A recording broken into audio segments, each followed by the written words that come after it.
and James Lynch back in 2001.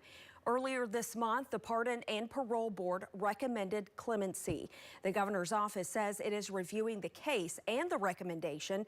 If clemency is not granted, Hancock will be executed Thursday. The former Cleveland County deputy accused of killing his wife back in September will have his first court hearing tomorrow morning. Investigators accused Vaughn Cannon of fatally shooting Jordan Cannon, who was also a Cleveland County deputy.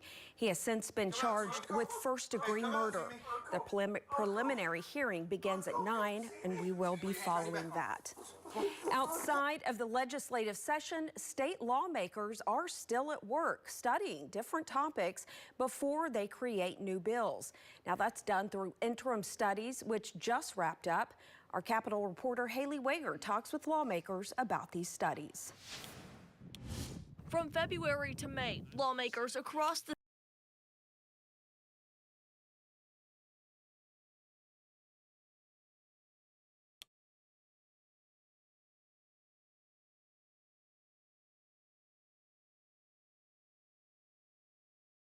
last few months, digging into education, healthcare, criminal justice, and more.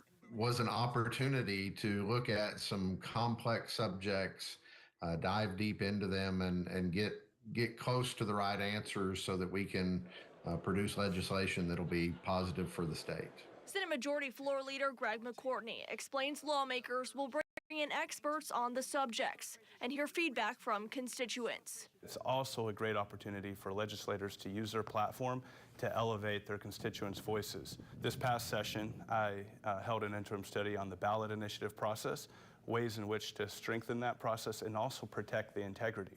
Representative Mickey Dollins explains he'll take what he learned from his study and work on legislation for next session. We're filing a bill that doesn't have unintended consequences, hopefully, and that will serve the people of Oklahoma and make the state better for everyone. The deadline to file new legislation is January 18th, and the 2024 legislative session is set to start on February 5th. At the Capitol, for Oklahoma's Own, I'm Haley Wager. The Oklahoma Highway Patrol took to social media today to honor 2 of its lieutenants for their work to save the life of a shooting victim last weekend. The department says Lieutenants Aaron Nickel and Brack Miller applied a tourniquet to the victim's leg as the femoral artery had been severed in that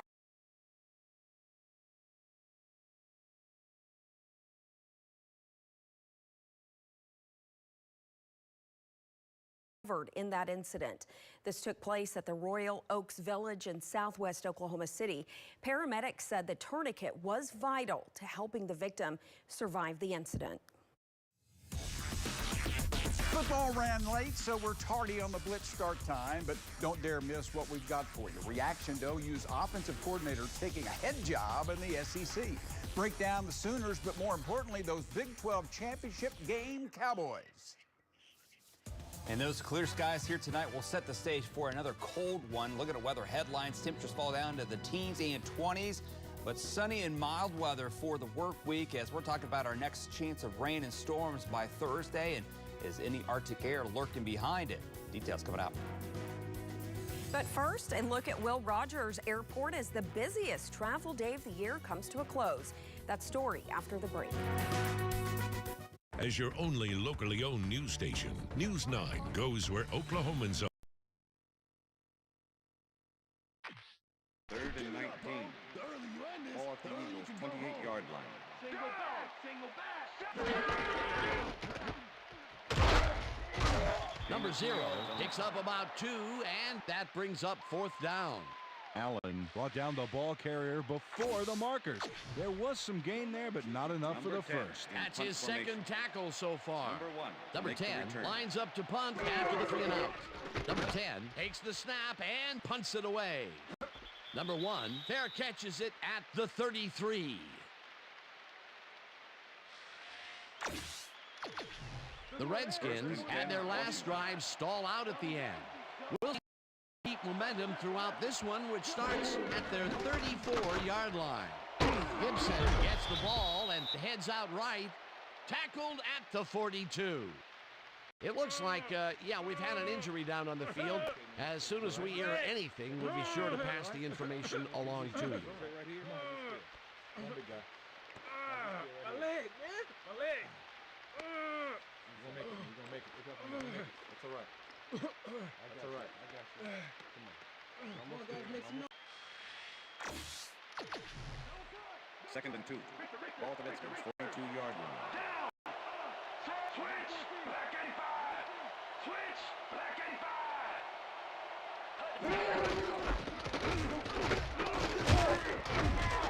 Davis tackles him behind the line of scrimmage.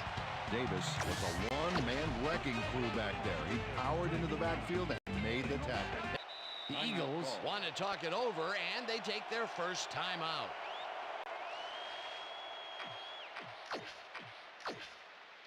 Third down, both wideouts to the right.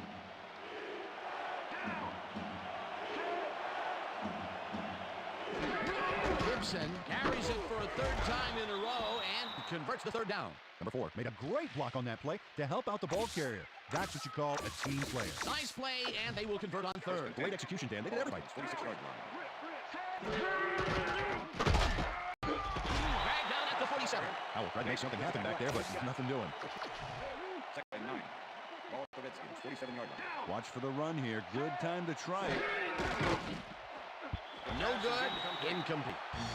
Bates was frustrated on that play. He got open, but failed to make the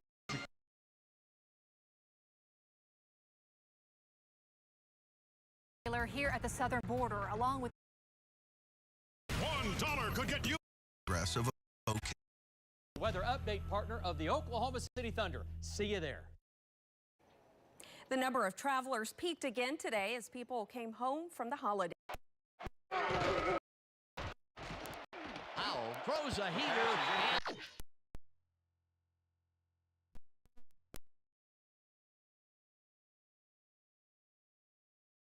Person for the Will Rogers Airport says several thousand people flew in or out this week. News 9's Matt McCabe checked in today with travelers as they made the trek back home. Jennifer, I saw a steady flow of people today coming and going. Most were wrapping up their visits with family over the holidays, but I didn't see any long lines or waiting. Arrivals at Will Rogers Airport on Sunday afternoon brought a steady supply of people returning home from their holidays. One of them was OU student Molly Oswald. I saw a lot of my cousins, and then my siblings came home and we hung out and we went on a couple hikes. Just the Colorado things. Molly flew back in the morning from Denver, where she says it was fairly busy. A lot of college students going back all over the place. Just, it was a lot busier than usual. But it was the opposite story once she touched down in Oklahoma City. Airport spokesperson Stacey Ham told News 9 this is a popular time to fly. Sunday will be very busy, so we will see a lot of people coming back from their Thanksgiving travels. Despite the flow of travelers, nothing became backed up Sunday afternoon. We haven't really had much wait time here this year for Thanksgiving. The only thing Oswald had to wait on, they packed lighter than me, but you know, were her bags. The airport spokesperson also says that those quick lines are typical because Will Rogers is a regional airport. At Will Rogers Airport, Matt McCabe, Oklahoma Zone, News 9. While Cyber Monday is officially tomorrow, retailers have already begun their sales. And with that in mind, the Oklahoma City Police Department is reminding shoppers to be vigilant when buying online. Their tips include getting directly to reputable retailers' websites. Use secure sites to shop. Those will use an HTTPS in their web addresses. Use strong passwords with your store accounts and check for fraud after online shopping. And we're taking a live look outside right now from our Lucky Star Skycam network. Justin has your return to work forecast. The 9-day forecast is right after this. 28.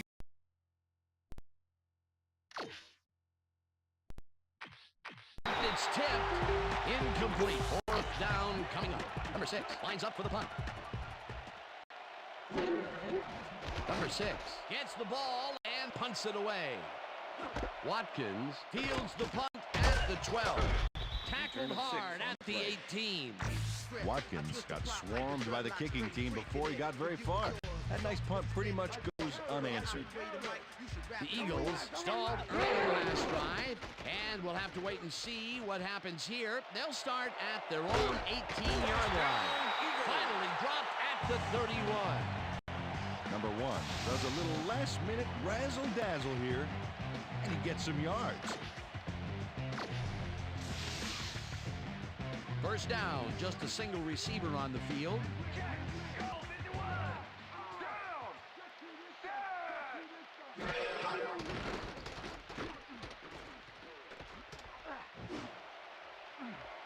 That's just a hard throw, and he's got the first down and a whole lot more. Brown catches this one easily with no one around to stop him. Where was the defense? Well, they were nowhere on this play, which made that an easy catch. Peter, it doesn't even seem fair when your quarterback can run like he can. And that's what makes this guy so dangerous. Good coverage, good pressure, but still, no one could corral him.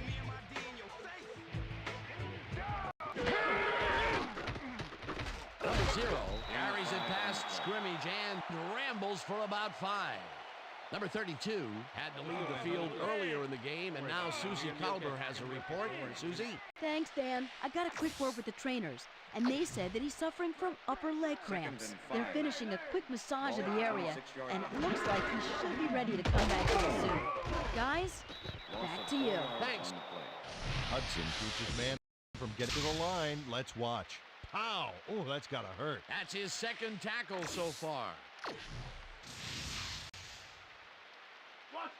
Third down and 4 wideouts in the game. 30-yard line. Number 1 lobs this one a bit, and they can't connect. Incomplete. Fuller put the brakes on that play without any help. Man, he had that zone locked down. The defense forces 4th down, and even if they had completed the pass, it still would have been short. Yes. You have to run those routes farther in that situation.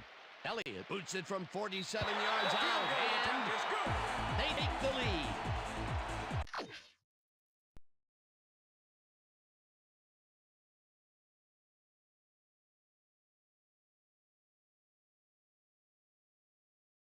A matter of time. The Cowboys will go head-to-head with the University of Texas in Arlington on Saturday. Kickoff is at 11 a.m. And I'm sure they're wondering what the temps will be like for kickoff. Who cares? It's inside. Oh, true, yeah. Great weather. It'll be perfect. Hopefully they get those tickets, and it's going to be a little cold out there tonight. A lot of people, a lot of kids going back to school tomorrow. Yes. Could be at those bus stops with like 20-degree weather, 30-degree weather. Up north where they have a little snow cover, single-digit wind chills for the kids tomorrow morning, as we'll be in the teens and 20s for most areas. Bite. So yes, definitely some cold weather, and it was a cold weather despite all that sunshine out there. High temperatures only managed to get to 43. That is our coldest high temperature since a couple days before Halloween, when we had a high temperature of only 38. So it's been nearly a month since we've been down this chilly, and temperatures only managed to get up into the upper 30s to 37 there because of the snowpack, as low 50s off to the south. Our average high is 56. We are all over the place here for the month. Middle 80s back on the 7th and 8th. Can we go back there? I like those type of temperatures. The 70s, 60s, 50s. Oh, we've been going down the hill. It is winter. It's officially arrived. Our average about 4 degrees above average here for temperatures. So we're still running 4 degrees above average. There's the latest observed snow totals. Not much here across the metro, but it was enough to kind of put a glaze in some of the roadways here across the metro, but much worse off to the northwest. And you can see nearly 9 inches to there 1.8 in Enid as some of those. But look at this. Look at the beautiful sunset here this evening from Catsby, from McLean and Brooks there with the setting sun. Look at that picture. That is just gorgeous. Thanks for sending that in. 1.19 officially on the rain gauge here with that rainfall. We're above average for the month so far. We still have a couple more days, so we'll have to tally that in by the end of the month. As you can see, anywhere from a quarter to nearly a half inch in rain gauges. So this was a good widespread amount of rain to kind of just wet the ground, knock out any of those pollens that are still there from the spring and summer season. As you can see, rain, big area of low pressure, and there will be some big time lake effect snow here into the northeast, where they're going to be talking about a foot or two of snow, as this is not really an Arctic air mass. This is more of a Canadian air mass with high temperatures only in the 30s and 40s. So we'll be able to rebound nicely over the next couple of days, and we'll eventually get back up to the 50s. We have one more chilly day, and that'll be tomorrow. 29 degrees, not much wind, so that radiational cooling is taking effect as that warmth escapes up into the atmosphere and that cold air is allowed to settle down towards the surface. Remember, the temperature cannot go below the dew point level, so we'll get down towards 25 here across the metro unless there's a little bit of drier air. A couple of places could get down to 24, 25, but overall 24 to 26 here across the metro. Some upper teens off towards the north, already down to 18, as wind chills will be into the teens right now, will be in the single digits by morning. There will be a hint of a breeze, but not much of a breeze, maybe a couple gusts near 10 for the kids at the bus stop, but temperatures low to mid 20s, but dry conditions, so no weather complications there. And some of those wind chills here, low teens to single digits to low 20s here across the metro. So a cold start to your Monday, but a nice sun-filled afternoon, a little bit warmer than today, upper 40s to maybe a low 50s, and just a hint of a west breeze throughout the day. So all that sunshine will feel somewhat nice and even warmer with light winds. A little bit of a southwest breeze takes over on Tuesday, and these temperatures not that bad. We're pretty seasonable for this time of year as we start to see that warm up. So the cold air shifts off to the east, and we'll see a dry south wind take over Tuesday and Wednesday, get up in the 60s or 50s, maybe near 60 on Wednesday. Chance of showers, maybe a thunderstorm. Best chance of thunderstorms off to the east. That weekend system right now, it looks to be dry and off towards our north. So we'll see the best chances of rain with that Thursday storm system heading our way. Looking at your 9-day forecast, cool, 50s, 60s, chance of rain Thursday, and then looking dry for the weekend with temperatures in the 50s to near 60. The Blitz is up next.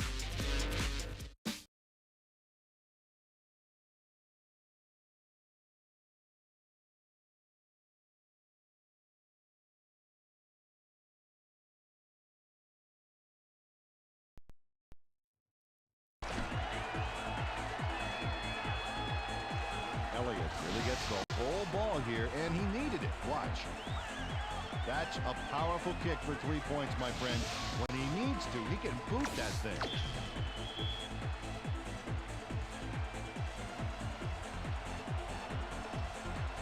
The ref gets the signal, and we're set. Elliott kicks it off. Brown fields the kickoff at the 7. Breaks a tackle. Tackled at the 32. Peter, interesting order to the division, isn't there? Oh, you bet. Down. Switch. Black 68. Switch. Black 68. The Redskins offense has taken the field, and they have been having a very tough time passing the ball. They have another opportunity here as they start off at their 32-yard line. 2nd and 9. Ball at the Redskins, 32-yard line. Switch. Black 15. Switch. Black 15.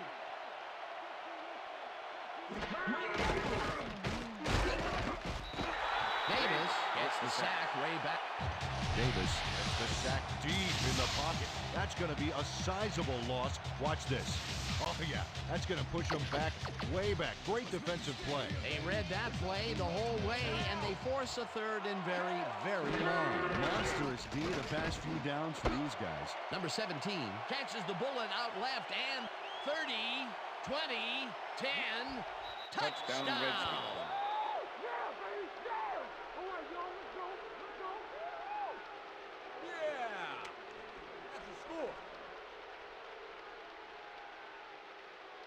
Number 17 makes the catch and then adds a whole lot more on the ground. Watch. Reels it in and then makes the D reel with all the yards he's tacking on. That's his first touch. Number 6 to attempt the extra point. Well, those are some impressive numbers. Look at those receiving yards. Here's the extra point, The extra and point is good. it's good.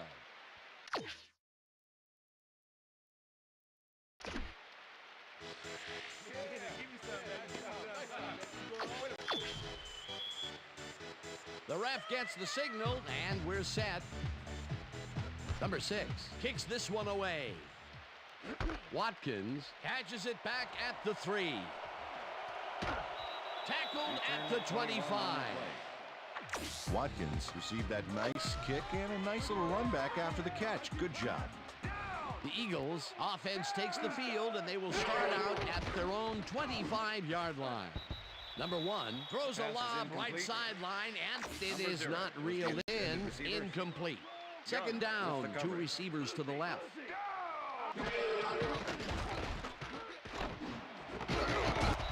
Fuller hammers the receiver and forces him to drop the ball. Incomplete. The intended receiver, Fuller, with the coverage. Number 1 fires this one over the middle, and it's knocked down at the line. Incomplete. That will bring up 4th down. Number 10 lines up to punt after the 3 and out.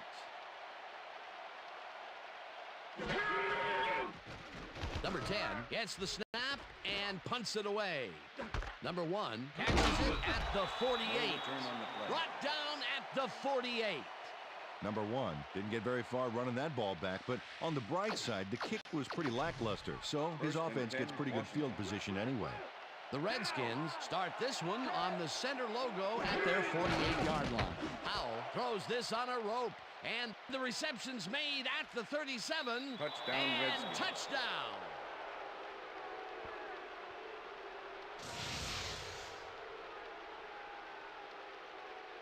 Howell throws right past the coverage and into his receiver's hands. Nice throw. Another touchdown pass, and he's finding the end zone here.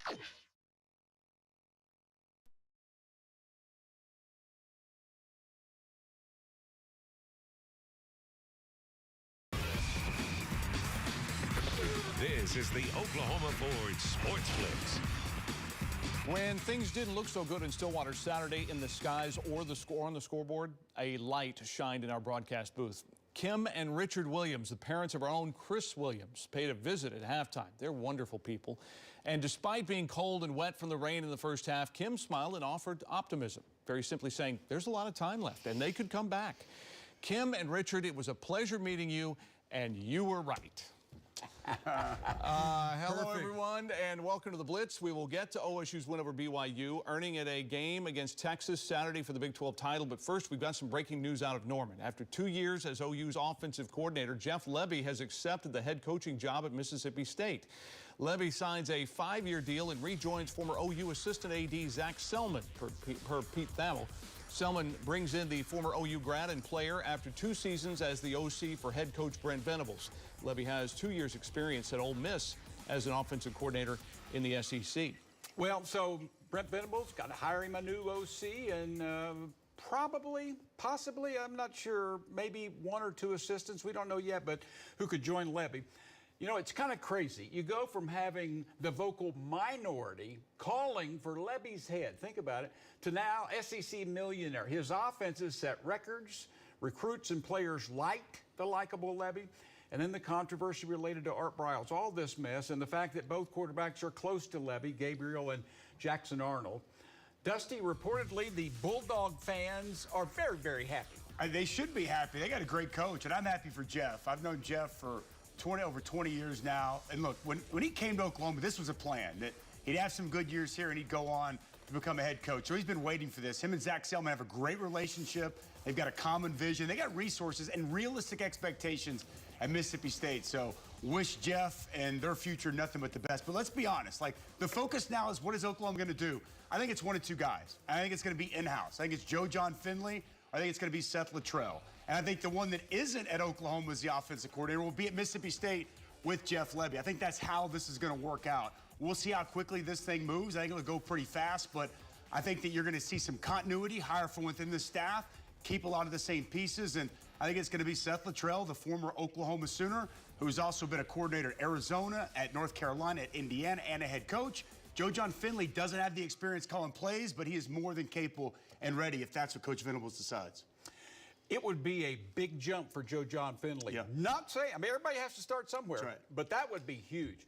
I anticipate Dylan Gabriel joining Levy for a final season. I don't know that, but it seems like that might be possible. And Arnold to not only remain, but probably take charge immediately. Dusty and John, it's vital heading into the SEC that the key young players and recruiting commits stick, and that, be it Seth Luttrell or whoever becomes OC, that all the newness work itself out in the offseason.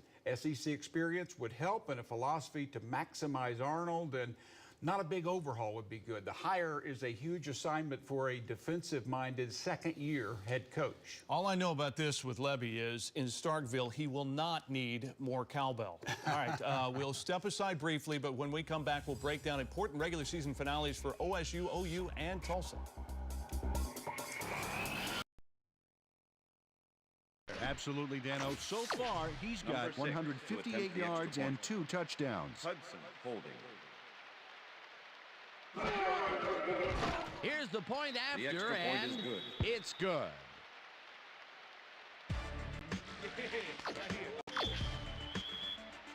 There's the signal, and we're ready. Number 6, Boom's a beauty here. Watkins downs this in the end zone for a touchback. That's what I'm talking about, baby. That's a good weapon. The Eagles' offense has to score here. This drive will start at their own 20-yard line. And Touchdown, he's in Redskins. for the touchdown. Touchdown, baby.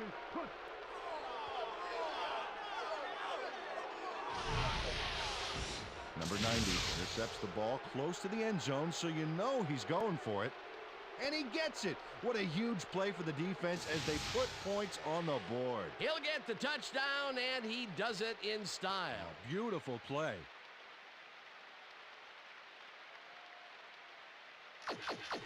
Number 6 to attempt the extra point. Hudson holding. Now the point after, The extra and point is good. it's good.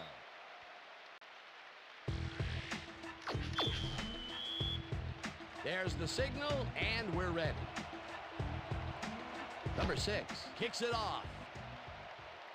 Number 13 fields the kickoff at the 5. Breaks free, tackled at the 23. Number 13 tried to run it out, but the defense preferred.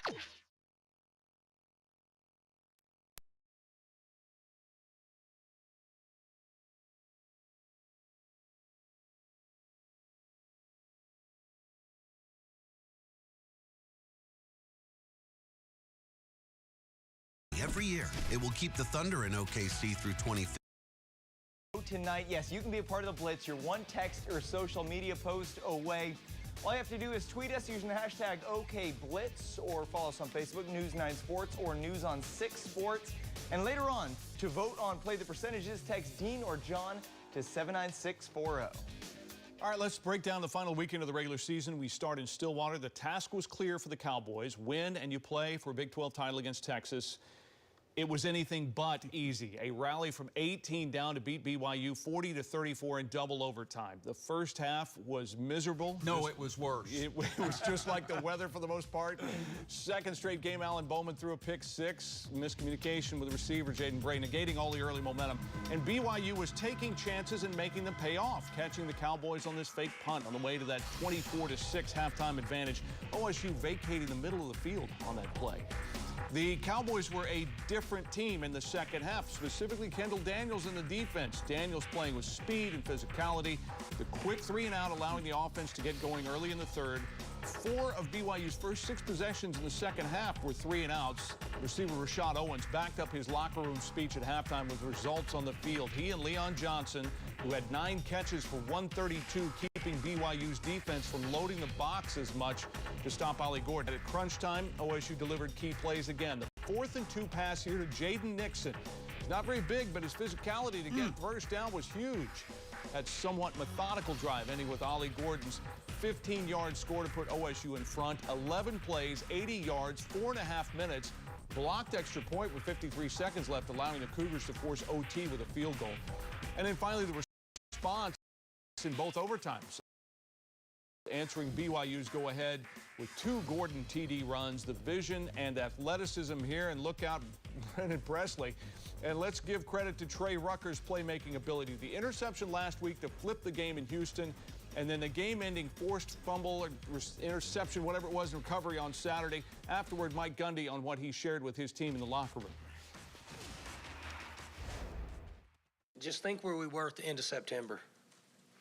And the reason I told them that was because it's important as we develop and train young men, they understand there'll be things in life that don't work to their favor.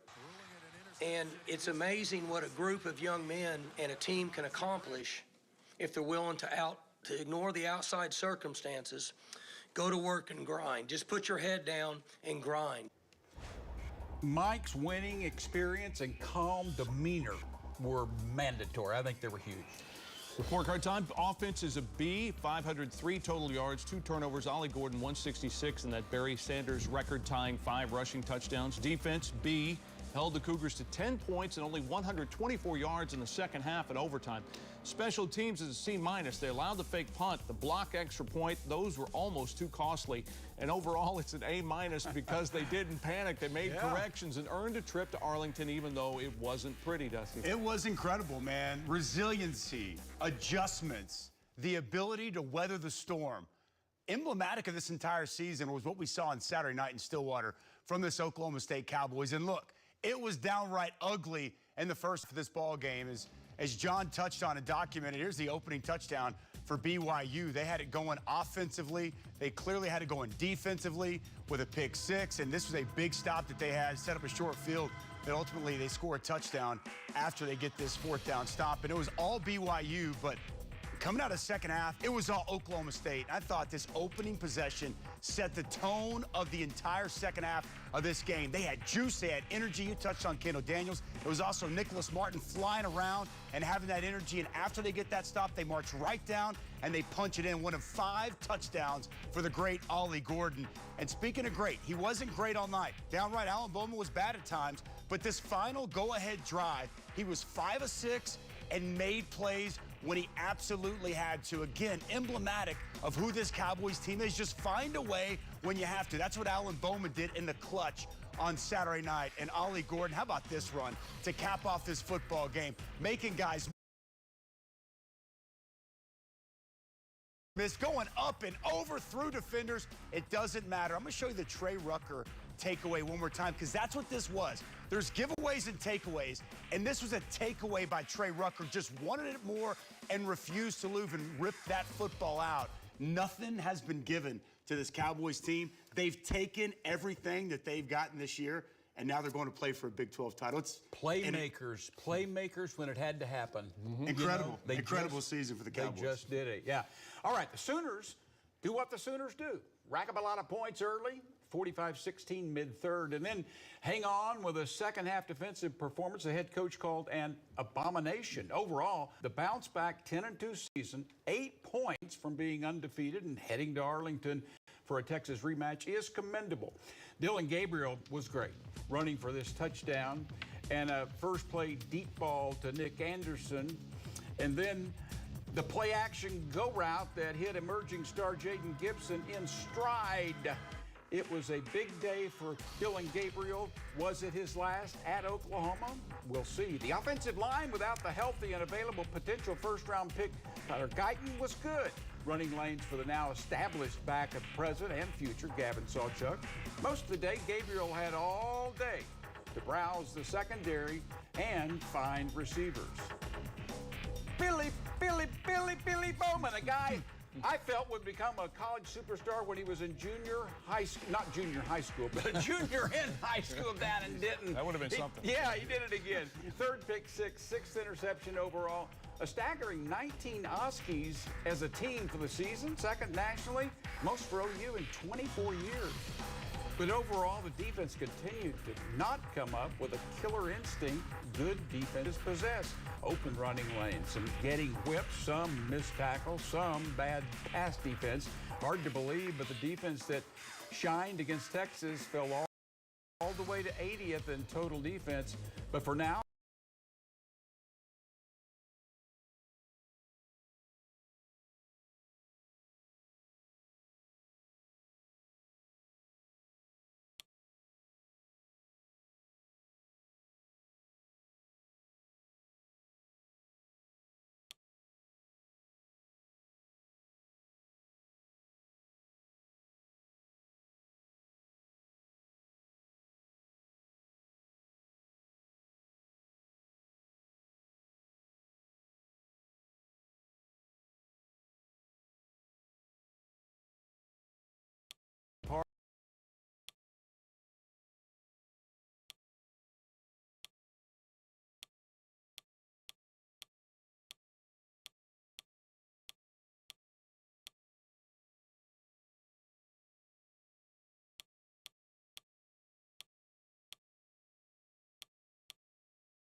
overall, B, that's good.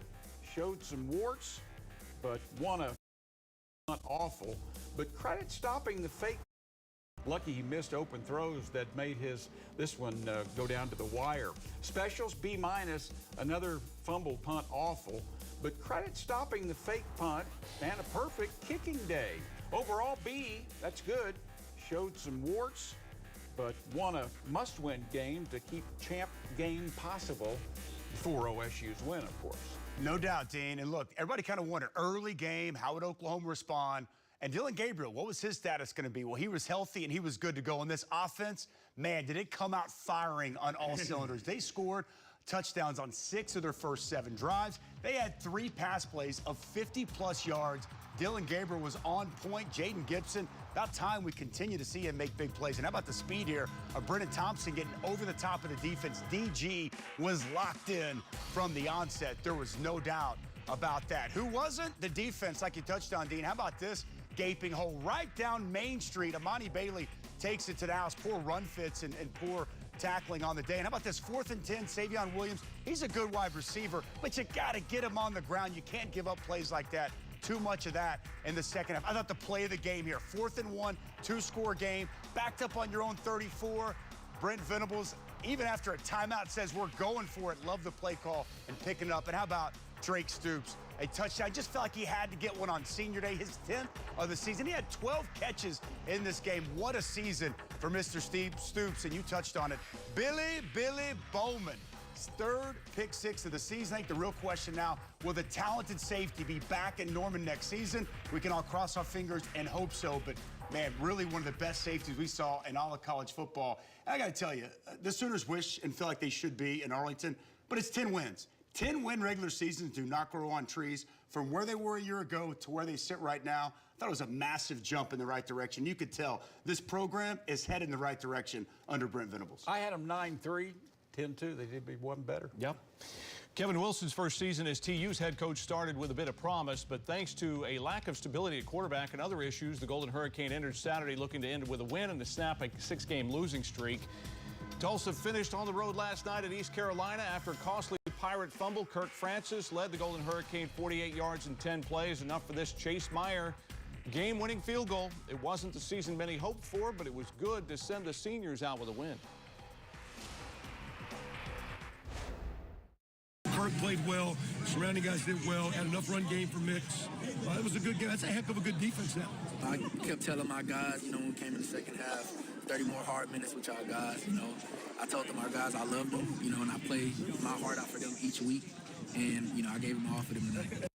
Report card for the Golden Hurricane offense will go B. Francis goes back-to-back complete games at quarterback. The first time that happened all season for TU. He threw for 297 and 2 scores. Defense B. DeMarco Jones with a pick. Ben Kopensky, that critical fumble recovery in the 4th. Special teams B. Meyer was clutch for the win. There was, though, a missed PAT early. Overall, it's a B+. Fought to the end, pulled it out to finish 4-8 on the year.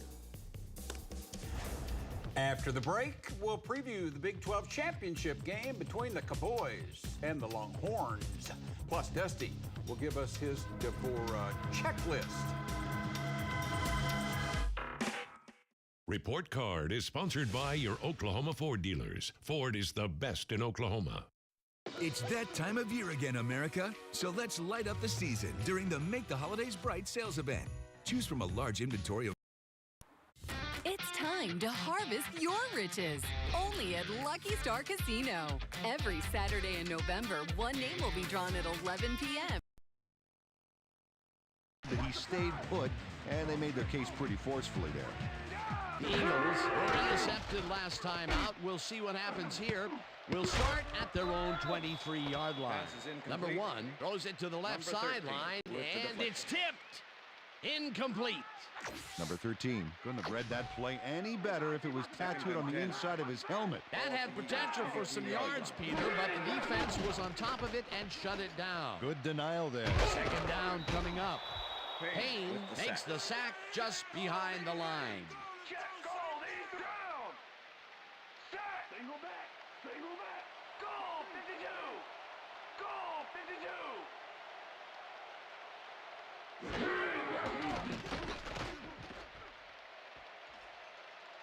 Number 1 sings it to the right side, and Pass is incomplete. It's not.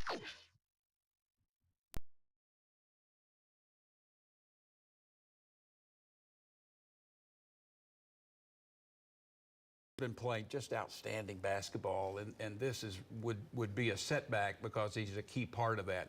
I hope that what should happen happens here, but my sense is that he will not be a contributor in the long run.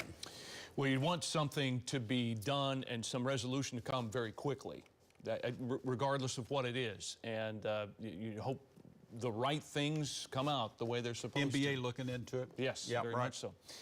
All right, the battle for the Big 12 title is Saturday morning in Arlington, OSU and Texas, 11 a.m. The teams did not play during the regular season, but the Cowboys have had a lot of success in recent years, beating the Longhorns 9 of the last 13 meetings. Texas, though, a significant favorite in this one, Dean. Well, you know, John, to be honest, just as I didn't like OU's chances back in October, I hope I'm wrong again. I don't like OSU's chances here. Texas playing for a playoff spot. They're hot and mostly healthy, and injured stars are replaced by guys who were #1 recruits at their position. Look at running back. I don't like the physical matchup, not necessarily the emotional matchup, but I do like me some Mike Gundy when it looks like he has no chance. See BYU. Look, I've had a chance to get this Texas team 4 times this year. I know them very, very well. Look, they're good at the line of scrimmage. They're good at the skill. They got outstanding defense. Oklahoma State's going to have their hands full. They're going to have to find a way to win the turnover battle. Absolutely. And the one thing about Texas, they've had 3 different 20-plus point leads the second half of the season. Houston, Kansas State, and then TCU all got back in the game. So even if Oklahoma State falls down, if they continue to chop wood like they did the other night, they can get back in it. Well, they've gotten away with falling behind the last 2 weeks by double digits, and I don't think they can afford that on Saturday. Will be interesting to see how the Horns line up on defense. You think they would have to force Alan Bowman to beat them through the air, at least is the guess. Dusty, your DeVore checklist. Yeah, let's get right to it. What does Oklahoma State need to do to win this game? Well, we'll discover here in the DeVore checklist. Let's start with you're going to have to block the bullies. And I'm talking about their defensive tackle combination. Devondre Sweat, Byron Murphy, as good as you'll find in the country up front. The #1 rush defense in the Big 12. They've got to get Ollie Gordon going, and you do it by blocking the big guys up front. Number 2, thrive on third down. Talked about that Texas defense. #1 third down defense in all of college football. They get off the field on money down, whether it's Gordon, Bowman, or both, gonna have to extend drives. And then finally, slow the skill. The skill position for Texas with Xavier Worthy, Adnan Mitchell, Jatavion Sanders, they are absolutely elite. You got to be able to take away and slow down some of those guys to have success. You know, OSU has nothing to lose here except a ball game, but they really have nothing to lose. And a little pride if things get out of hand. But I can see Texas playing up tight, and if there's a decided turnover advantage, they could have a legitimate shot. I do think, honestly, Texas 45-24. I'm going to go a little closer. I'll take Texas. I'm going to say 31-24. Pokes keep it close. Texas is a little bit too tough, but I'd be great to see Mike Gundy find a way to get his second Big 12 championship. Crazy season for OSU, and they're going to play another one, and then a bowl game after that. All right, Dusty, thanks. A good week for OU men's basketball. We recap their San Diego tournament games, plus we play those percentages.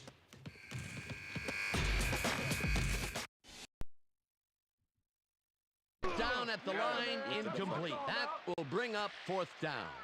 Allen moved quick to bat that one down at the line. Good reaction time. The defense forces 4th down, and even if they had completed the pass, it still would have been short. Yes. You have to run those routes farther in that situation.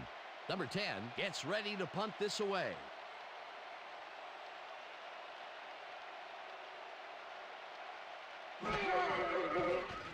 Number 10 takes the long snap and punts it away. Number 1 peels the punt at the 45. Hammered down at the 46. Face mask, number 34, offense. 15-yard penalty from the spot of the foul. First Number 34 really yanked on that helmet back there. So the personal foul call was a good one. You can't pull someone's face mask like that.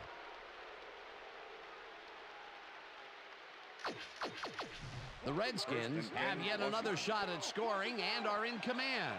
Their offense takes the field and starts this drive at the 38-yard line. Howell throws a bullet to the flat, and it falls incomplete. Number 4 looked like he had a solid catch there, and yet somehow he found a way to drop it. That's his first drop of the game, and while every drop does hurt, you can't throw too much blame on him for that one. That would have been a tough catch. Gibson has his number called on 2nd down and gains about 3 yards. 3rd down, 3 wideouts in the game.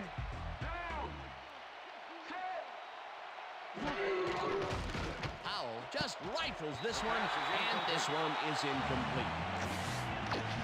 Number 6 lines up to punt after the 3 and out.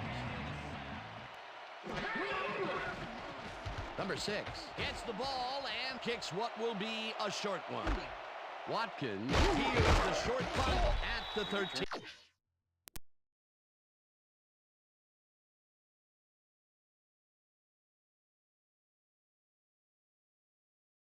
Hits Thursday. LeBron at Paycom Thursday, along with OU's Austin Reeves. Then wrapping up the week Saturday in Dallas, Big Blue versus, not verse, Luka and Kyrie. All right, Porter Moser Sooners are off to an awesome start, their best in his tenure. This emphatic slam by Jalen Moore grabbed national attention, but the big plays only got bigger.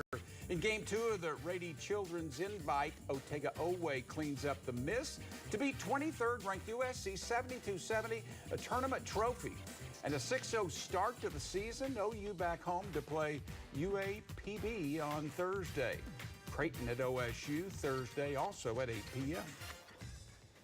All right, focus up, guys. It's time now to play those percentages. And we'll start with OSU, Big 12 championship coming up. What are the chances quarterback Alan Bowman throws for over 250 yards against Texas? John? Nothing's going to be easy for OSU, you wouldn't think, with that speed and athleticism of Texas defensively, but I think he will have to do that for OSU to be in this game and to pull the upset, so I'll say 55. Oh, my goodness. Every word he just said is what I was going to say, including the 55. Okay, there you go. Yeah. All right, second question. Chances Billy Bowman and Danny Stutzman both leave OU for the NFL this offseason. Dean? I don't think both will leave. Wouldn't surprise me if one, and if one did, I would think it would maybe be Bowman. But I'm saying 20%. I don't think both are leaving. Yeah, I don't either. I'll say 40, but that's still less than 50. All right, what are the chances OU or OSU, either one, make a New Year's Six bowl game, John? I don't know, just gut feeling tells me that this number's probably a little high, but I'll just throw it out. The gut feeling tells me 65%. I'm going 51, and that was my gut feeling as well. All right, this is an important one here. What are the chances Levy takes an OU quarterback with him to Mississippi State, Dean?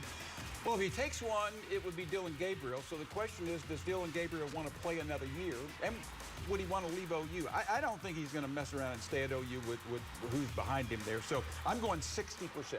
Yeah, I'll say 41. Maybe not, but 41. All right, Chet with a career-high 33 yesterday. What are the chances he goes over 40 in a game this year? You got to be quick. John? Steve McGehee told me to say 99, but I'm going with 60. 90 unless he gets hurt, and we won't even go there. All right, I hope you were listening carefully. Oh, there's our numbers, maybe not.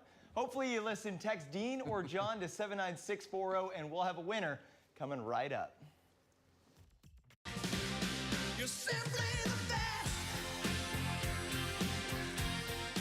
Save big at the Black Friday sales event at Landers CDJR of Norman. Buy a new 2023 Jeep Compass for over $8 grand off, or lease as low as $397 a month, or take $7 grand off a new 2023 Jeep Wrangler Sport. Landers. 7 yards on the play. Dragged down at the 21. Watkins got sandbagged before he hardly got anywhere on that run back, but the kick was so bad it still gave his offense a nice starting point. The Eagles' offense is now on the field, and except for a few big plays, they really can't be happy with their passing game up to this point. We'll see what they call on this drive as they start at their own 21-yard line. Young chases him down and gets the sack at the 18. It looks like, we've had an injury down on the field. As soon as we hear anything, we'll be sure to pass the information along to you.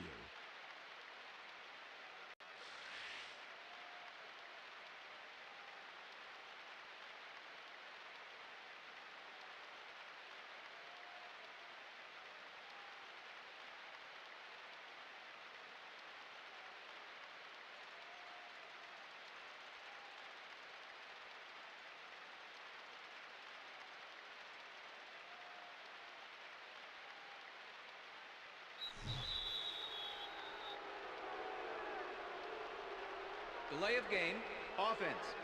5-yard penalty. Repeat second down.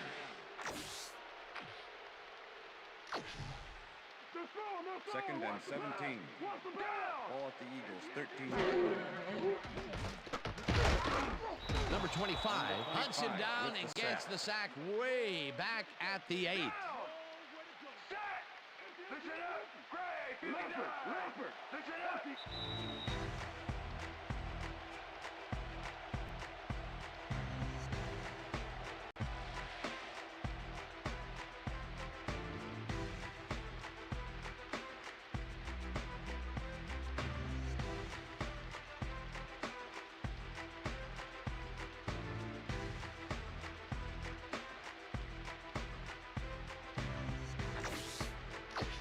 Third down, 22 yards to go.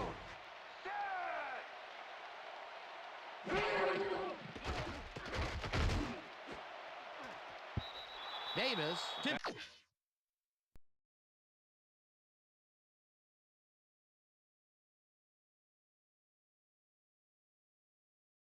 Those helping our community. Not to the slopes in an available all-wheel drive Pilot, delivering presents and a rugged Passport, or all in a few toys for yourself in a powerful Ridgeline. Your holiday adventure awaits with a new Honda during Happy Honda Days. Buy online, reserve from select dealers, or visit your local Honda dealer today. Save big at the Black Friday sales event at Landers CDJR of Norman. Take 15 from your Oklahoma Chevy. You never expected smoking would cause diabetes to take over. From your Oklahoma Chevy. Giving to the 10 approval. Norman, take $15,000 off a new. Popular models. Better hurry. % financing for 72 months. All right, Chet with a career-high 33 yesterday. What are the chances he goes over 40 in a game this year? You got to be quick. John? Steve McGehee told me to say 99, but I'm going with 60. 90 unless he gets hurt, and we won't even go there. All right, I hope you were listening carefully. Oh, there's our numbers, maybe not. Hopefully you listen. Text Dean or John to 79640, and we'll have a winner coming right up. You're simply the best. To save, come see Dave. Was injured by a truck through no fault of their own. Car it away on the coverage, incomplete. Fourth.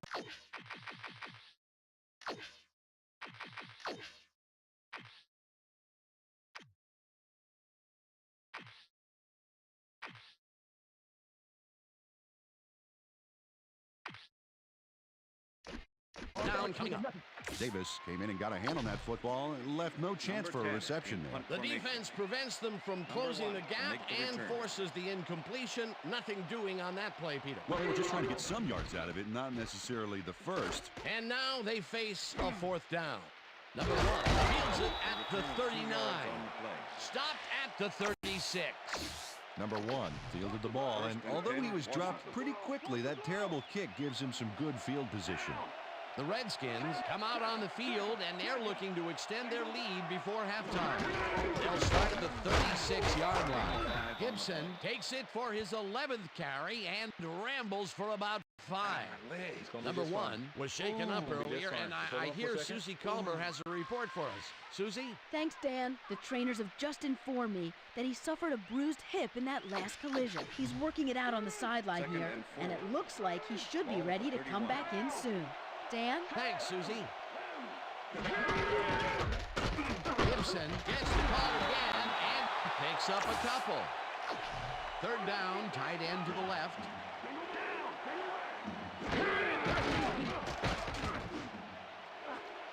Thomas catches it over the middle, and he's in for the score. Thomas has a guy shadowing him, but still manages to make the catch. He beats his man cold. It's all about staking your turf. Another touchdown, and they are really running away with this one. The crazy thing is, they aren't showing any signs of slowing down. Now the extra point, point is good. It's good. Hey, way to go out there. Good job. Nice play. Nice. The ref gets the signal, and we're set. Number 6 kicks this one away. Watkins fields it all the way back at the 3. Tackled at the 24. Well, Peter, some interesting information up on the screen. Oh, you bet. But punting is not going to win you a game. Although it looks like they are trying to do that. They need to put a drive together and get into the end zone. Number 0 will get the carry on first down and maybe picks up 1 on the play. Second down with the tight end right. Number 22 makes a play on this and forces the incompletion. Number 1 has had difficulties, to say the least, and now he's second-guessing everything he's throwing. Terrible day. So far, he's struggled to get 38 yards and... This is the series here, Third baby. and 9. We gotta stop him. Ball at the Eagles' 25-yard line. Rips him down. The Redskins take their first timeout. Number 10 lines up deep in his own territory to punt it away. Number 1 to make the return.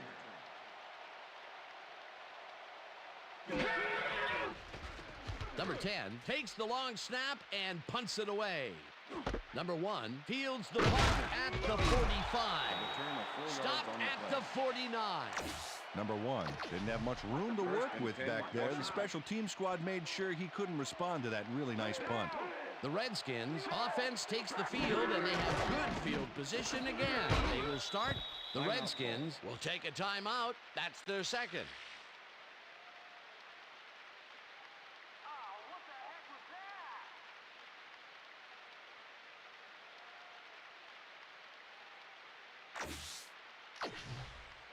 Second down, 2 wideouts on the field. 44-yard line.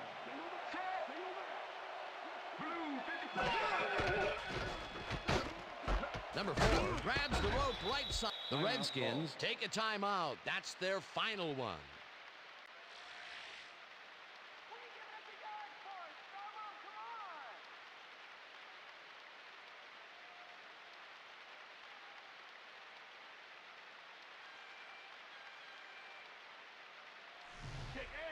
First and 10. Ball at the 36-yard line.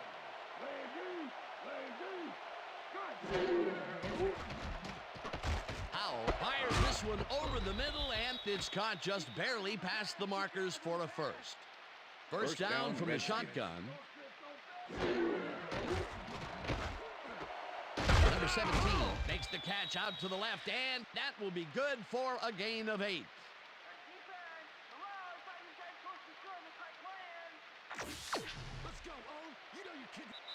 And that'll do it for the first half of this one. The Redskins in command of this one, 28-3.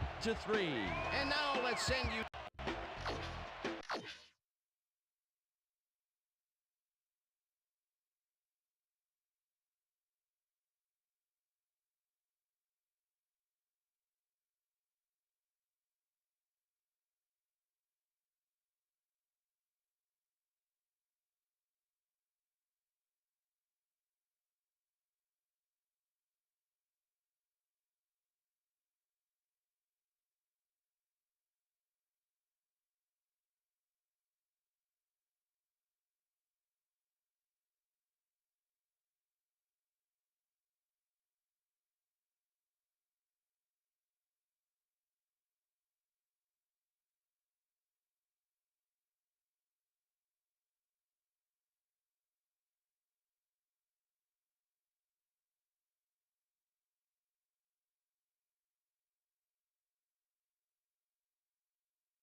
There's the signal, and we're ready. Number 6 kicks it off to begin the second half. Watkins decides to take it out of the end zone. Breaks free. Tackled at the 16. Susie Culver is down on the field and has some information for us. Susie? Thank you, Dan. Head coach Andy Reid told me that while his defense is doing some good things, they're still giving up big plays. He said that regardless of how you play for most of the half, if you fall asleep for just a few plays, it compromises all your hard work. Perhaps he can get his team to focus a bit more. We'll see. Back to you, fellas. Thanks, Susie. Eventually tackled at the 29. Holding, number 31, defense. The penalty is declined.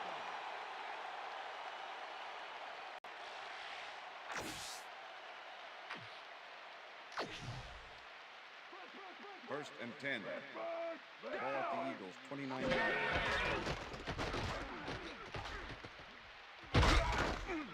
Fuller gets the sack at the 25. Fuller got the sack, but he was totally unblocked. You need to at least lay a hand on someone to slow him down a bit. Another sack by this defensive squad, and they have generated, well, some very shocking numbers so far. I don't know about shocking, but turf eating, yes. Right down at the 44. Number 22 is able to catch the ball in these rainy conditions, but he's playing for the defense. The Redskins are going to try and capitalize on the interception. They'll start this drive at the 44-yard line.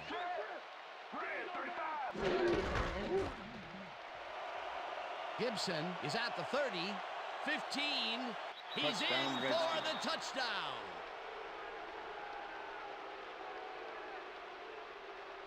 Dan, check out all the yards he snarfs up here. Yes, snarfs. That's an old football term. Tell you what, though. Number 6 to attempt the extra point. Hudson holding.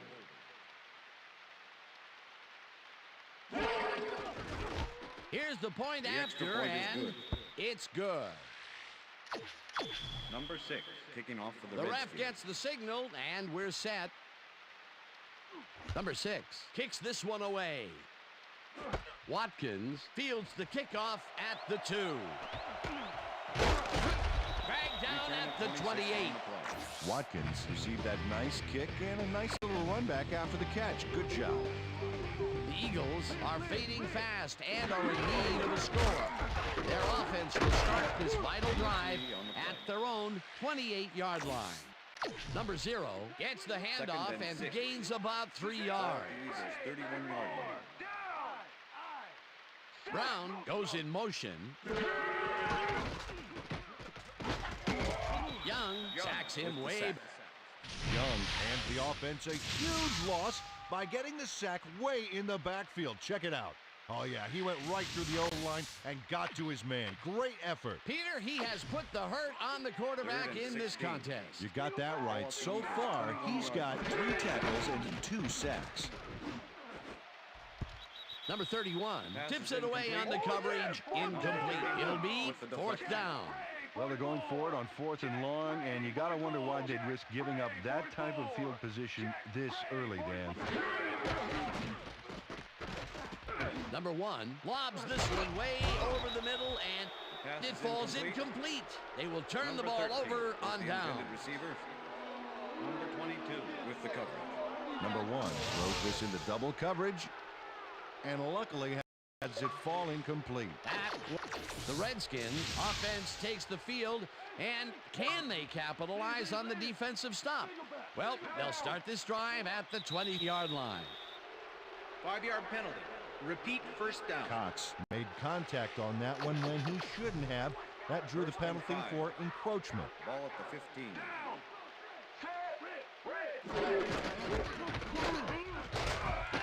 Gibson picks up about 2, and that will bring up 2nd down. Oh, look at those numbers. That's how to get it done on the ground. Gibson cruises out to the left side and picks up a couple. Number 7 made the save, dropping the ball carrier before he could get to the markers. That's his 2nd tackle so far. Gibson will get the carry on 3rd down and picks up the 1st down. Gibson stayed with his blockers on that last one, and it paid off big time. You know, Dan, it's always good to have a wingman or two. A nice play, and with only a short distance to the 1st, they put it together and make it happen. Yeah, 3rd and short always looks easy, but it's not, Dan. That's good execution. Dean tackles him behind the line of scrimmage. Dean targeted the ball carrier early and didn't even let him get back to the line of scrimmage. They put a stop to this play behind the line of scrimmage. Pretty good call by the defensive coordinator. Agreed, Dan. They had it all locked up. That will bring up 2nd down. Number 17 has a small crowd of defenders working him in. Number 6 to attempt the extra point. Hudson holding.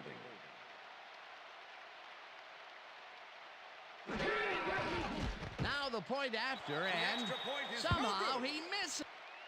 What in the world? You don't see this much, and if you did.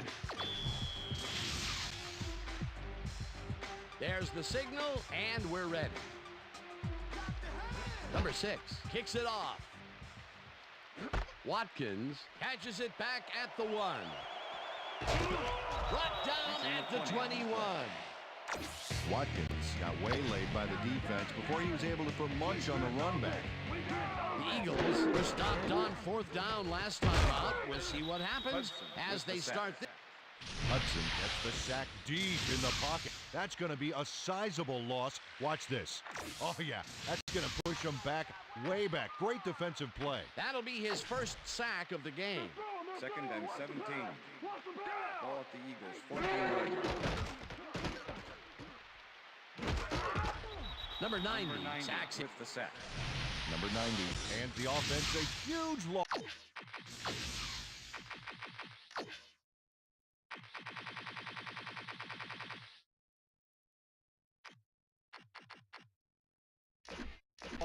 By getting the sack way in the backfield. Check it out.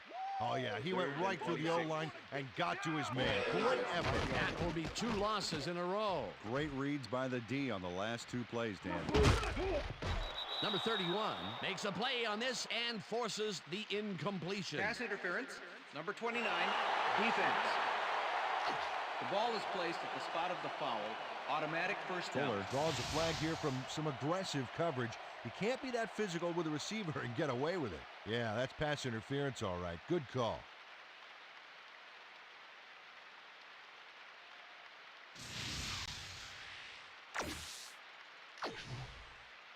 First down, 1 man down. Ball at the Eagles, 32 yards. Number 1 puts his arm into this one, and it's complete for a 1st down and a whole lot more.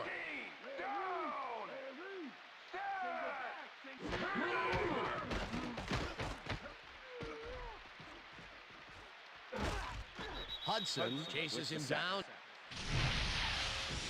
Hudson does a great job stopping the quarterback cold in the back. Watch the pass, watch Second the and pass. 14. Ball at the 43. Number 1 lofts this one out to the left, and it's tipped. Pass is Incomplete. Johnson. Number 1. Third down, empty backfield. Ball at the 43. Davis tips it away on the coverage. Incomplete. That will bring up fourth down.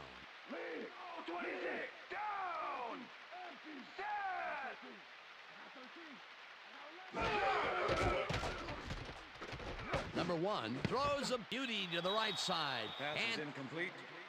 Number 31 gets himself into the perfect position to tip the ball incomplete. The Redskins will start this first play of the drive at their 44-yard line.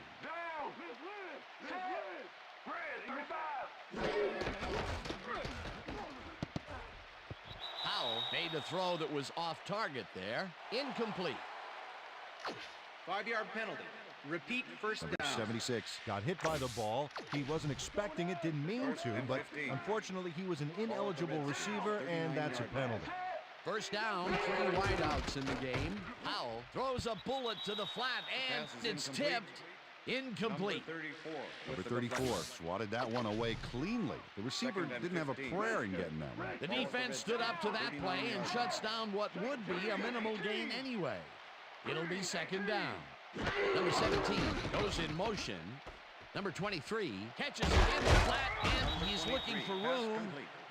Runs out of bounds at the 46. Number 23 made the catch back there, but then worked for a few extra yards on top of that. Great effort. A nice run after the catch, and that's what they expect from him. That's his job description. You won't see him running a post route, but you will see him make plays off those shorter catches. Howell rifles it out left side, and it's off. Incomplete. Number 6 lines up for the punt.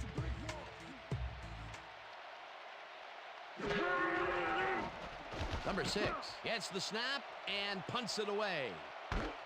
Watkins takes it at the 14. Tackled at the 26. Watkins racked up a few yards on the run back there, whittling down the size of the punt a little bit. The Eagles had their last drive stall out at the end. We'll see if they can keep momentum throughout this one, which starts at their own 26-yard line. Number 90 gets the sack. Number 90 gets a sack in the backfield. The quarterback had nowhere to go on this one. Let's watch. Yep, the D shut the offense down on that play. They couldn't do anything. Peter, he has put the hurt on the quarterback in this contest. You got that right. So far, he's got 2 tackles and 2 sacks. Watkins grabs the fastball over the middle, and third down and 4 wideouts in the game. Listen up, Gray 62. Listen up. He's going the wrong way. They've decided to go for it, and I got to tell you, unless they pull off a miracle here, they're really going to put their defense in a tight spot. Black 18. Black 18. Hut, hut.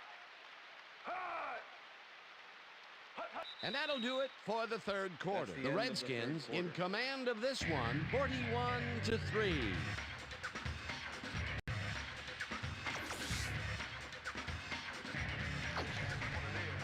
Number 10 lines up to punt after the 3 and out.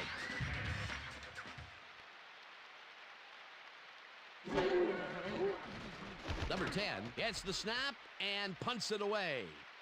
Number 1 fields the punt at the 38. Turn of 5 on the play. Tackled at the 32. First and 10. The Redskins offense takes the field, and they are already in field goal position. They'll line up at the 32-yard line. Gibson. The Eagles take their first time out. Second down, 8 yards to go. Gibson gets the call on second. The Eagles will take a timeout. That's their second. Could somebody please block me?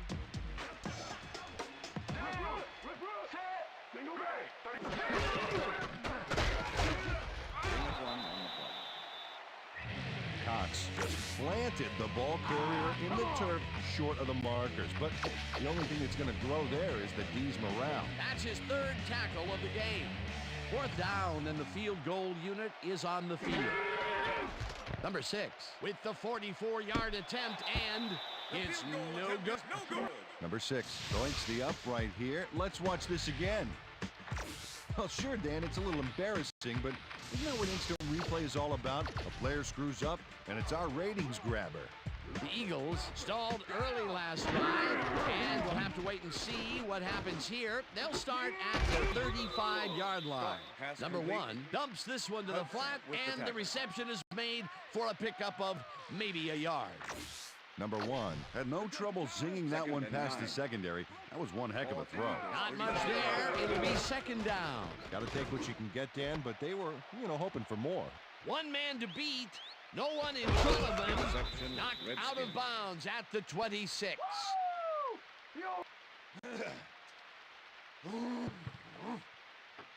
Fuller knew exactly where the ball was going on that last play, thanks to some great single zone coverage. His positioning got... The Redskins have had some trouble moving the ball recently. We'll see what they do on this drive as they start at the 26-yard line. Gibson has his number called on first down, and...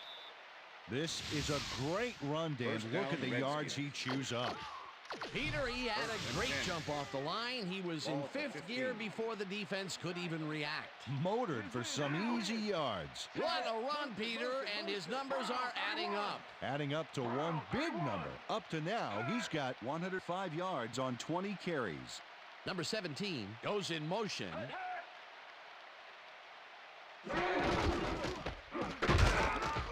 Gibson loses 2, and that brings up second down.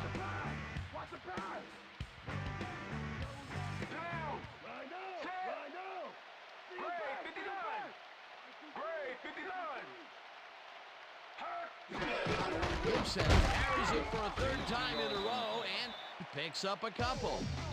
Gibson had blockers on his side on that last play, but the defense was too smart. It gave him nowhere to go. Well, not much of a gain there, and they will face third down. Third and long, too, Dan. Big play coming up.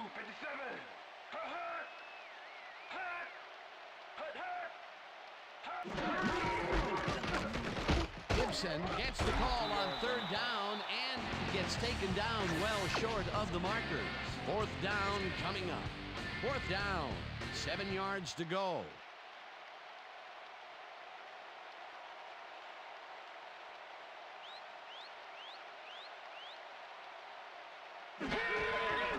Number 6 from 30 yards out, and this one is... Number 6 kicks a soggy football here, but he's on target. Number 6 kicking off for the Redskins. The ref gets the signal, and we're set. Number 6 kicks this one away. Watkins fields this one deep at the 1. Dragged down at the 27. Watkins caught the ball in the end zone and had a big run out of it. Saying no to the touchback was a risk, Dan, but it paid off. The Eagles offense comes out, and they are way down late in the game. They'll need some magic as they start this drive at their own 27-yard line. Second down with 2 tight ends to the right.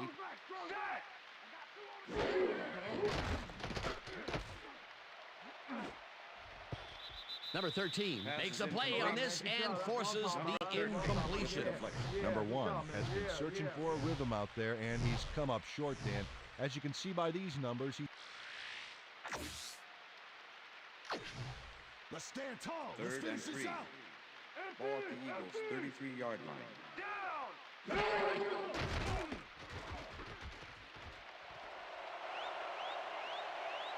40, finally stopped at the 39.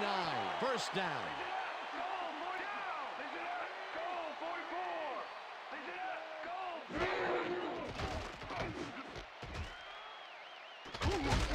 Tackled at the 34. Face mask, number 51, offense. Number 15-yard 51 penalty really from the yanked spot of on the that foul. helmet back there. Repeat So the first down. personal foul call was a good one. You can't pull someone's face mask like that. The Redskins offense takes the field. They're in command, and they'll probably look to take time off the clock. They will start at their 49-yard line. Number 23 gets the call on first down and picks up a couple.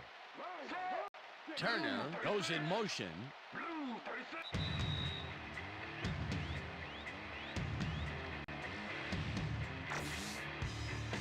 Second down, 2 tight ends in the game.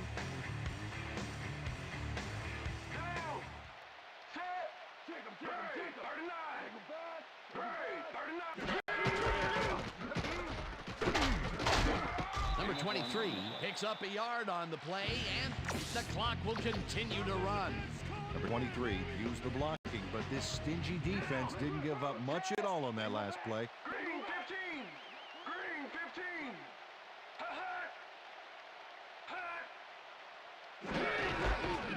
Number 23 launches this one. It'll be 4th down. Dean brought down the ball carrier before the markers. There was some gain there, but not enough for the first. He's got 7 tackles so far. Number 6 gets ready to punt this away. Number 6 takes the snap and punts it away. Watkins gets it at the 17. Return of 1 on Stop the play. at the 18. Watkins didn't get very far running that ball back, but on the bright side, the kick was pretty lackluster, so his offense gets pretty good field position anyway. The Eagles will start this drive deep in their own territory with a clock at 1:25. Number 1 throws a big high lob, and the catch is made for the first. The clock continues to tick down. First down, 1 man back. Martin tips it away on the coverage. Incomplete. Martin came in and got a hand on that football and left no chance for a reception there. Another batted ball, and they have been attacking the pass every chance they get. That's right, Dan. You know, why simply defend the pass when you can obliterate it? Number 1 throws a heater right sideline, and the reception is made for the first down. That will stop the clock at 59. First down with the tight end right.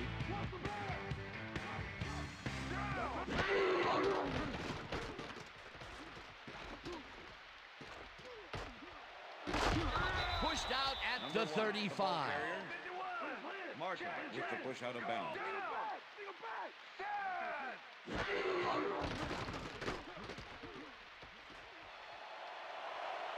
Runs out, and that will stop the clock at 47. That will bring up first down. First down, 3 wideouts in the game. Number 0 gets his 2nd carry of the game, and he's stopped. Number 0. The clock continues to run. Mathis with the tackle. Single back! Single Number 1 rifles one straight to the end zone, and it's Pass is tipped. incomplete. Number 39 with the deflection. Number 39 cuts in there and gets him. 3rd and 7. Ball. No one in front of him, and he's in for the touchdown. Holding. Number 30. Defense. The penalty is declined. Touchdown.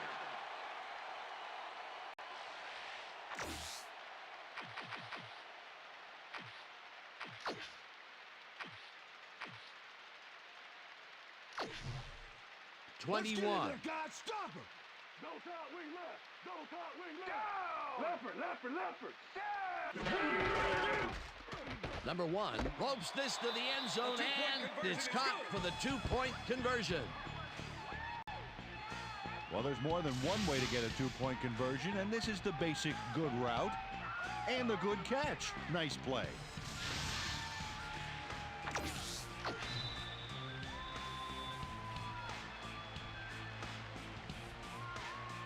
They're setting up for the onside kick.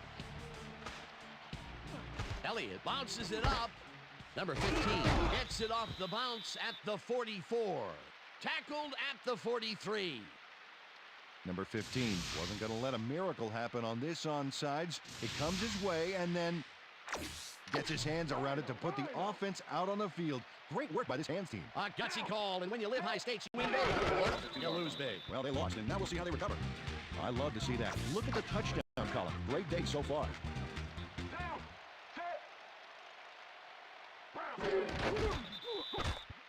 Right there. And that is going to do it for this one. The Redskins come out on top, 44-11. For my partner, Peter O'Keefe, this is Dan Stevens saying goodbye until next time.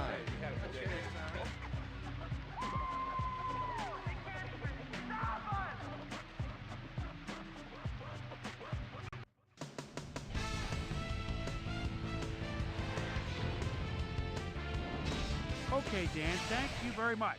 And let's welcome all of you back to the studio. I'm Chris Berman, here to bring you our ESPN Video Games post-game wrap-up. The Redskins stepped it up for sure, putting up some good numbers. Let's get started in this one early in the third quarter. Number 22 is reading the...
Tired of being what you want me to be, feeling so faithless, lost under the surface. Don't know what you're expecting of me, but under the pressure of walking in your shoes. Caught in the undertow, just caught in the undertow. Every step that I take is another mistake to you. Caught in the undertow, just caught in the undertow. I've become so numb, I can't.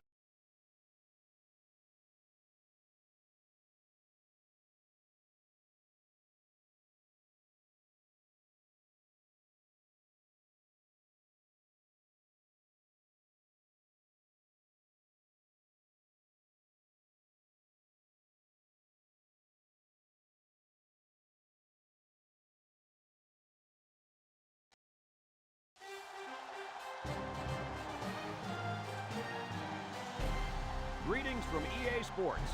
I'm Brad Nessler.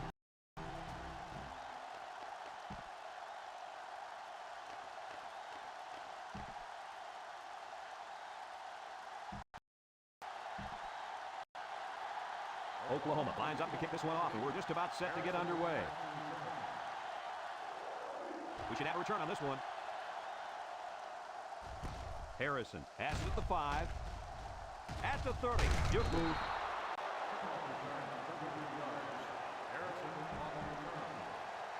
They'll start this drive at the 37. Single set backfield. McCord set to go to the air. Wants to throw outside. Oh, boy, almost intercepted. They're really fortunate that wasn't intercepted. Not a very smart decision by the quarterback. He had no shot at completing it. Yeah, but that defender had a perfect shot at it. He just didn't catch it.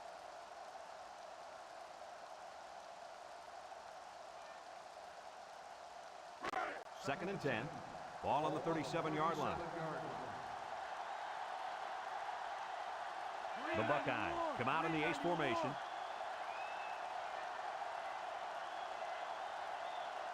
Back to pass. Lets it go. Complete. Brought down. And they get 5 yards from that completion. 5-yard gain on the play. It's third down and 5 to go. Ball on the 42-yard line. McCord is back in the gun.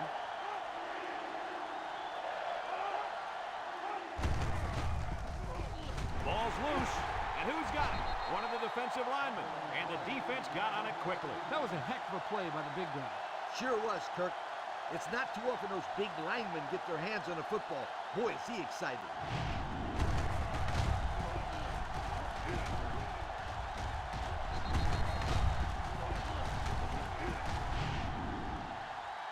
As a quarterback, you got to be aware of what the defense is throwing at you.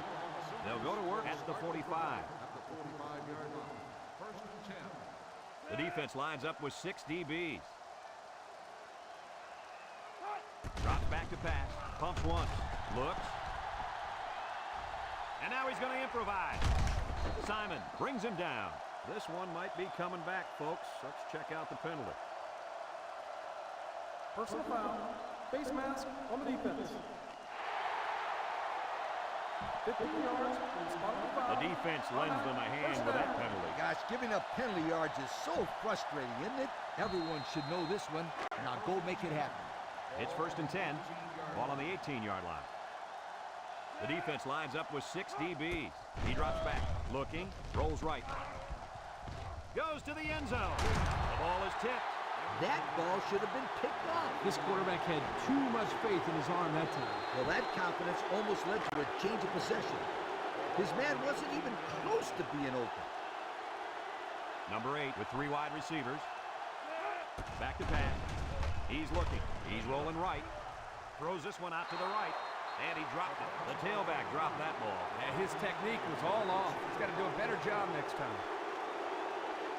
You got to execute in this long yardage situation.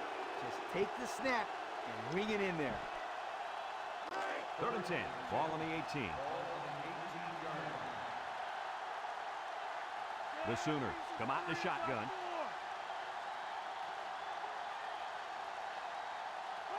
Drops back to pass. Looks. Rolling out to the right side. And they couldn't hook up on that one. Well, again, they can't hook up, and it'll bring up 4th down. Just a minute to go in the first half of play. Here we go. They'll try to make this a field goal game. He gets it up. And it's good. Time to take a look at the Pontiac drive summary. And remember, the good folks at Pontiac have been bringing you fuel for the soul since 1926. Looks like they're ready for the kick.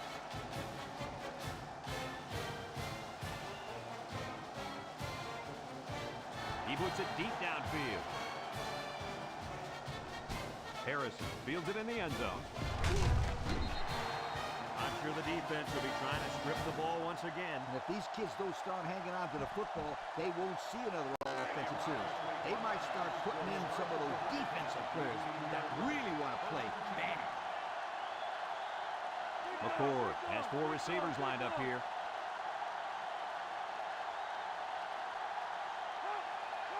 McCord back to pass. And he's hammered as he lets it go. And got him!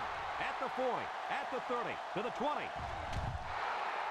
And we got an injured player on the field. Well, let's hope it's not serious, but his arm's got to be hurting after a shot like that.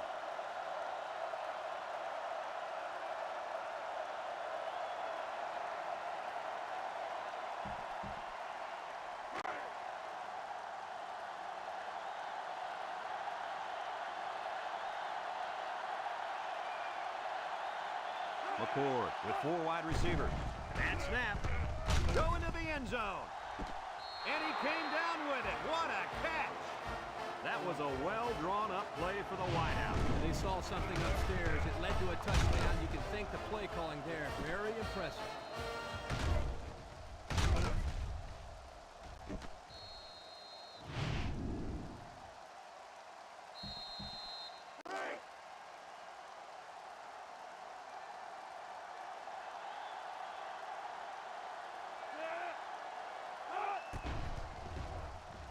And he hits the PAT. This drive summary is brought to you from our good friends at Pontiac. Ohio State to kick. Number 12 and number 3 back ready to return. Decent kick. Looks to be returnable. Number 12 takes it at the 4. He tries to spin. A good job on their last drive, getting 3. Let's see if they can get some more on this drive. In this situation, I want my quarterback to be comfortable enough with the offense to be able to audible out of the play we call. Flags are all over the place, and they'll blow it dead. Offside. On the defense. And the defense gives up some 3 yards to the offense. You know, penalties can ruin a team's chances to win if they commit too many. First down and 5 to go. Ball on their own 21. They'll throw on first down. He rolls out to the right. Home run ball in the air. Got it ball. And that pass falls incomplete because it was deflected. That's great defense right there, Brad. That's something the coaches always remind their players to do. Get a hand up in the face of the quarterback. Oklahoma sets up with 4 receivers. He drops back, rolls to the right, throws it out there. He got it! And he's all the way down to the 35. Oklahoma takes a timeout.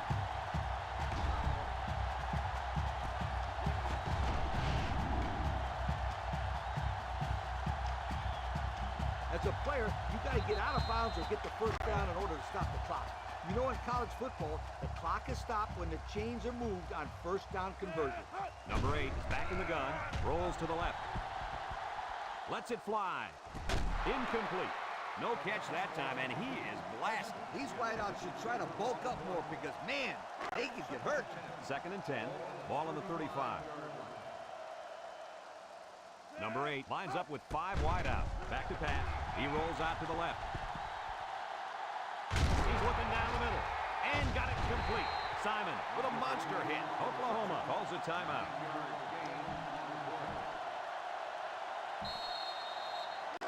Third and 1 coming up on this play. Ball on the 26.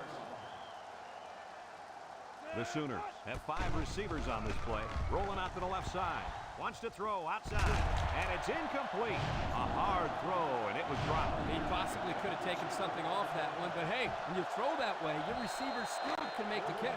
You're one step away from the big leagues, right, Coach? Kirk, you're absolutely right. The great ones will catch anything. They're going to try a long field goal here.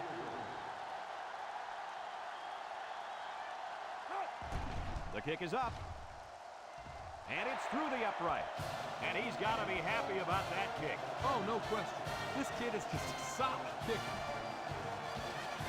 Oklahoma to kick this one off. Harrison and number 2 back deep to return. He kicks it. Harrison has it at the 5. Little shake and bake move.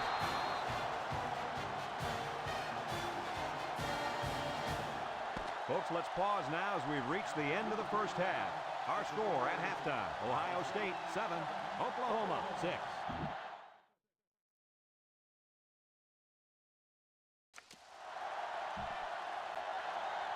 Second half just about set to get underway as the teams line up for the kick.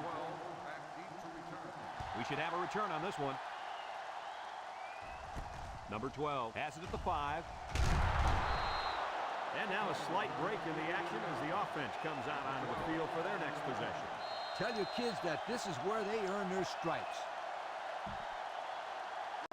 They'll set up shop at the 18. Single set backfield. Nice play fake. He's rolling left. Going deep. He got it! At the 30. To the 20. To the 10. Goodbye! Touchdown, Oklahoma! Look at that. For a second there, I could have swore that back end of football. Beautiful play. Yeah, I don't know if it was the offensive coordinator, the head coach, or just the quarterback checking off, but my hat goes off to whoever called that play.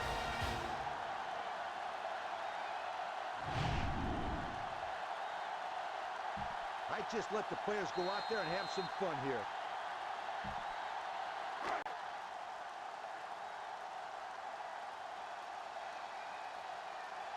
They'll go for 2 in this situation.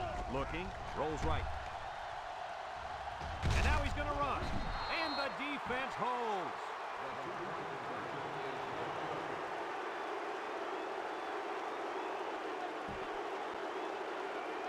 Everyone's all lined up and ready for the kickoff. Kicks it deep. Harrison fields it in the end zone.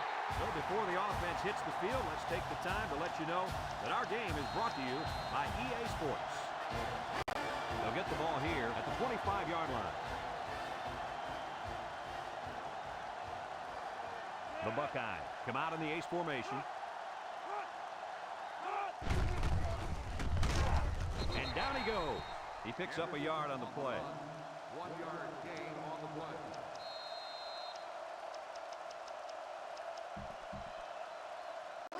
It's second down and 9 to go. Ball on their own 26. Ohio State comes out with 3 receivers bunch. He's going left. The quarterback saw the blitz and let it fly, but too high. Oh, that rhymes. Third and 9. Ball on the 26-yard line. And they have 3 receivers bunched. McCord drops to throw. Throws it to the outside. And it's caught. And he's taken down. They didn't have the ball one there. Having ball control is important in football. And 3 and out is what you want to avoid for sure.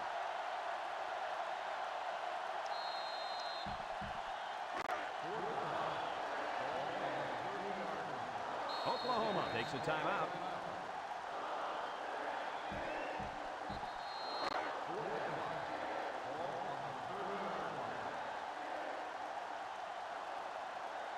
The Buckeyes line up to punt. Punts the ball away.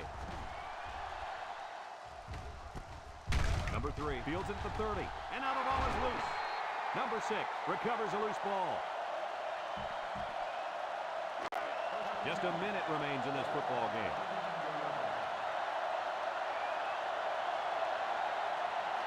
They come out in a nickel. He drops back. Short toss. Complete. Flags are down, and this one might be on the offense. Holding on the offense. 10-yard penalty. So instead of moving forward, they'll move a few yards back. Boy, I hate to see guys making dumb penalties like that. First and long. Ball on the 39-yard line. McCord comes to the line with 3 wide. High snap as he works from the gun.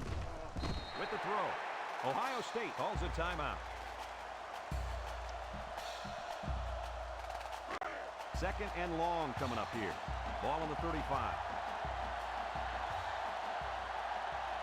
The Buckeyes come out in the ace formation. He's looking. Throw short. Couldn't haul it in.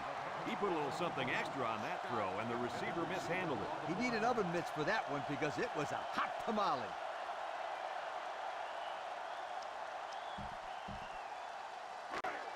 Third down and a couple miles here.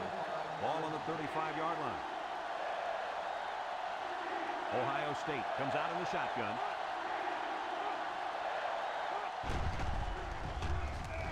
And he's going to be sacked for a loss. Ohio State takes a timeout.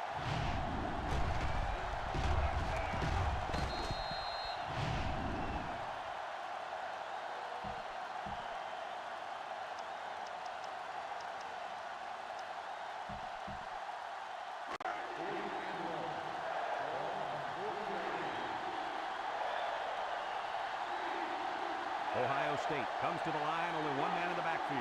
Drops back to pass. Looks, steps up in the pocket. Incomplete pass. Not much of a chance on that one. Well, they had to go for it. We're at a point where there's not much time left, and you got to put it all on the line. They'll take over at the 40-yard line. Oklahoma is about ready to celebrate a big victory here. Ohio State calls a timeout. Yo, don't do anything silly. You got this one in the bag. If you just take one knee here. Oklahoma will kneel on it here as they count the seconds down.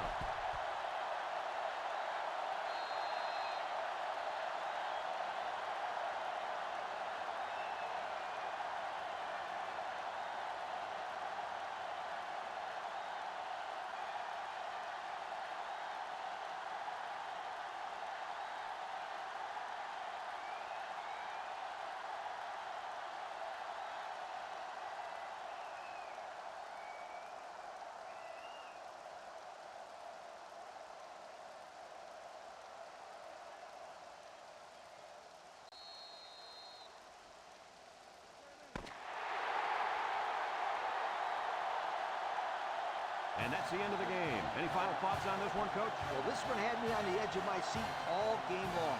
Oklahoma really got all they asked for and more in this contest. Great job by both teams.